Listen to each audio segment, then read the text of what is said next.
So I'm going to be talking about a course that actually does not have a study abroad element, but nevertheless is dealing with issues of media and cross-cultural understanding. And so that course is one I'm teaching right now, Chinese 280, East Asian Cultures Through Film. And so mainly I've integrated two projects into this class that are building on all the things we've talked about so far, and really trying to think about how new media and film can be a coherent part of the pedagogical goals for the class, while also teaching students to actually acquire new technological skills and to allow them to reflect on the possibilities of this kind of integrated visual and media type of a project or an assignment in the place of a traditional exam or a traditional research paper. So there's web-based collaborative assignments in this class using the blog that we showed, specifically using the WordPress technology. The students are trying out different ways of combining this visual material and also creating it themselves. So for example, the class is about film, and so students have learned to take screenshots where they can actually capture an image from a particular scene in a film, which they can then embed in the blog when they're analyzing that scene. And also we actually taught students to take short video clips. So they could take a 1 minute or a 2 minute clip from the film that they're analyzing and embed that into the blog as part of the analysis. So part of the goal was actually teaching students who may not have had experience working with these technologies to actually master the skills involved and to feel confident using them on their own if they wanted to create a blog for another project in the future. This is a skill that they would have gotten in this class. And then the last assignment, which is currently in progress right now, actually involves the students in our class. There are 52 students in the class.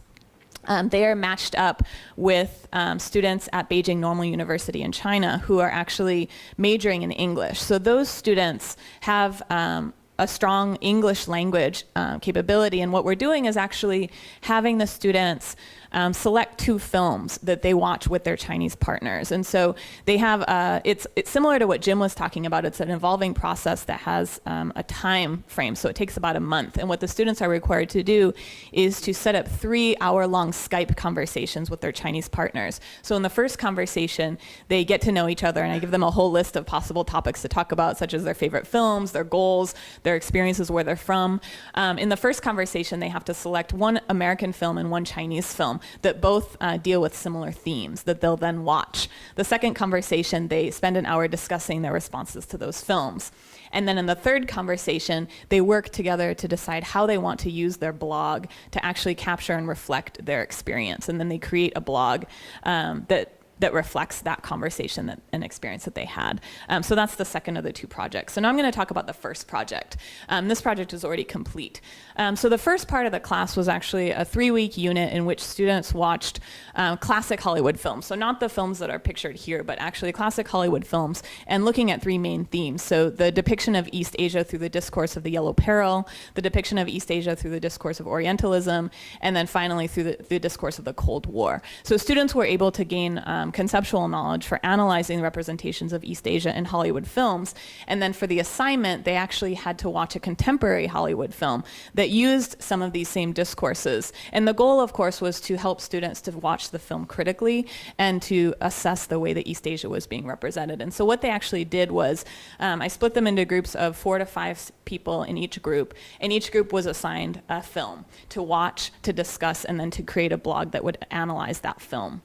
And so the blogs actually included one section that was co-written by the group, and that was to pretty much force them to collaborate and have a conversation, because that section was supposed to be written by the group as a whole.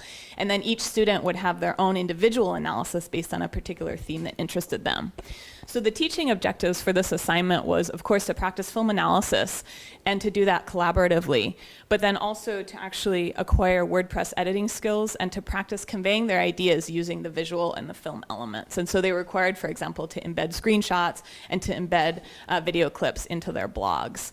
And of course, we had to do preparation for this. So actually what I did was, first, in the very beginning of the semester, I required students to do a project in which they created a personal bio on the website. And the goal of this was to make sure that the students learned how to create a blog, include text, include one photo, and include one link.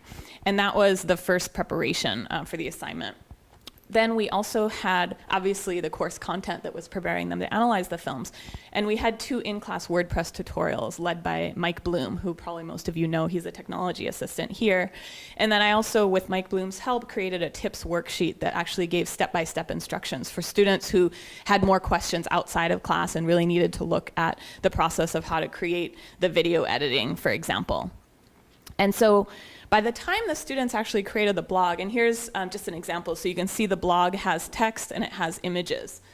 One of the things I was surprised to find was that we actually did have a technology assistant in the class who I told the students many times they could contact him if they had any questions, and I offered to have him set up office hours in the media lab where they could work with him one-on-one, and I actually had him visit the class. And as a result, out of 52 students, only 1 student actually asked for help, and none of the students really seemed to have issues using the technology. And so the only issue that did come up was what one film was copyrighted, and it was actually impossible to take edited clips from the film.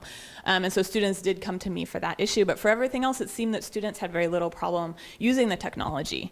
And so I actually did a survey of the students after the end of this project to get some specific feedback from the students. And these are the answers that we got to the survey. And I'll just allow you to look at them. So the top is the question that we posed. I'm sorry, what are the 2 different columns? Oh, the 2 different columns are the 2 sections. So the class is split up into 2 sections of 26 students each. So did you have fun with the project? Would you prefer this to a traditional paper? Do you prefer this to a midterm? Did you actually create your own images as opposed to taking them off the web, for example? So trying to figure out whether they really use the technological skills. Did you create your own videos? Did you learn new technology through this project? Did you discuss the film with others in your group? Did you watch the film with others in your group? And did you read blog posts by other students? So one of the benefits of new media is that instead of just the teacher reading the assignments, it's actually possible for students to have access to each other's assignments and to be able to respond to those. And then did you enjoy the presentations that were given by your fellow students in class in which the students actually presented their findings? So those were some of the student feedback for that. And then lastly, as I said, the students are currently working on the second project in which they're actually working with their Chinese partner. And so the first assignment that they had to do was they had to type up notes from their first conversation, post it on Blackboard, and then post a screenshot showing them talking to their Chinese partner. And so here's an example of one screenshot. So thank you, and now we'll hear a little bit about some of the future projects that are ongoing. So Yanfang, could you talk about the film professor from China who's coming next year? Oh. Just for about a minute. Do I need this? Yeah. Okay. Actually, my part of my involvement with this project is basically to invite a film studies scholar from Beijing Normal University to William Mary to engage in discussions of ideas about or actual activities of collaboration between film and media studies at William Mary and film studies and media studies at BNU. Actually, this person I have in mind have already visited William Mary a year ago before we opened the Confucius Institute. At that time, I thought that Confucius Institute, the goal of Confucius Institute is to promote the study of Chinese language and culture at William Mary. And I don't know how this idea just dawned upon me, but I thought that film would be a great tool or mean for this purpose. Oh, actually, I saw somewhere a group of students went to Beijing, and from Massachusetts, and they used their camera. They did some kind of a documentary filming at Beijing, and entitled their project as Beijing Through My Eyes. I got that idea. I said, this is really great. So, film can be used as a way to promote the awareness and the visibility of Chinese culture. So I invited the scholar to come here and talk with the film studies scholars at William Mary. And they have lots of ideas. They're very excited about the possibility of a collaboration. However, it's difficult to have the scholar come here through Confucius Institute, because to do that, he has to be here for 2 years, and BNU would not be happy about that because he's really famous in China. He trained at New York University. And so when I saw this grant, I thought this is a great opportunity to invite him as a visiting scholar for a semester. There is a serious lack of presence of Chinese film studies at William Mary. And Chinese studies scholars are not trained for, for film studies and media studies. Emily is exceptional. Through this project, he came with no background in this, and now she's expert. But anyway, so this guy, Professor Xiao Yongliang, is a top-rated scholar in film making documentary, digital media, and making documentary. So I think it would be great if he could be here for a semester and working with the film and media department program and with the Confucius Institute to offer 1 credit course, or working with students and setting up programs for what should I say, student collaboration at William Mary and BNU. And I think I would like to invite him to come in spring of next year, because we have a global film festival in April, and he's well connected in China, and I'm trying to see if there is possibility to make next year's global film festival China's theme. So he can help us a lot with this. So this is what we're going to do as far as this part of the grant is concerned. Excellent. And so this is an ongoing grant. So this was the first semester, and it will be continuing through next spring. And so some of the other projects that we have on the horizon are the Summer Study Abroad program in Beijing. So Fang Jun will actually be the technology assistant there in Beijing with us this summer. I'm leading the program. And the students will be doing field work, and they'll be incorporating visual ethnography, like what Jeremy talked about earlier, also posting on the same blog website the findings of their ethnographic research projects.